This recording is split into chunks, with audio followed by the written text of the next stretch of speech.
Hi friends, మీకు ఒక మంచి టిప్ చెప్తాను ఇవాళ. నేను మా పద్మ ఆంటీ వెంకటరమణ మార్కెట్‌కి అయితే వెళ్ళాము. ఏమైనా కొనాలంటే మా పక్కింట్లో ఉంటారండి మా ఆంటీ, నేను ఇద్దరం వచ్చేస్తాము. వెంకటరమణ మార్కెట్‌లో కిచెన్‌కి సంబంధించిన అన్ని థింగ్స్ అయితే అవైలబుల్‌లో ఉంటాయండి. క్వాలిటీ అయితే చాలా బాగుంటాయి. నుంచో అనుకుంటున్నా అండి చాపింగ్ బోర్డు స్టీల్‌లో తీసుకుందాం అని చెప్పి అట్లే పోతా ఉంది. అలాగే ఒక ఇడ్లీ పాట్ కూడా పోయి ఉంటే 2 అయితే కొనేసాను. మనం ఏ వంట చేయాలన్నా దానికి ముందు మనం యూజ్ చేసేది చాపింగ్ బోర్డ్ అండి. కానీ ఇప్పుడు వెజ్ కట్టర్స్ అని ఆన్‌లైన్‌లో చాలా ప్రోడక్ట్స్ వచ్చున్నాయి. ఎన్నున్నా కూడా మనకి చాపింగ్ బోర్డ్ అయితే బావుంటదండి. ప్లాస్టిక్ అయితే వాడుతుంటారు కొంతమంది, వుడెన్ టైప్‌లో గూడా. ప్లాస్టిక్ అయితే అస్సలు వాడొద్దండి. ఈ ప్లాస్టిక్ చాపింగ్ బోర్డ్ మీద మనం కట్ చేసినప్పుడు రోజు కొంచెం ఆ ప్లాస్టిక్ కూడా వెజిటేబుల్స్‌తో పాటు కట్ అయిపోయి మనం తినే ఫుడ్‌లో అయితే కలిసిపోతుంది.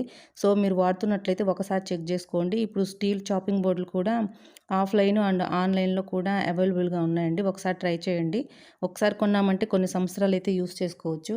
ఇడ్లీ పాట్ కూడా నాది పాతదయిపోయిందండి. నేను అందుకే తెచ్చేసుకున్నాను. ఒకేసారి ఉండిపోతుందిలే అనేసి. ఇదైతే 3 ప్లేట్లొస్తాయండి.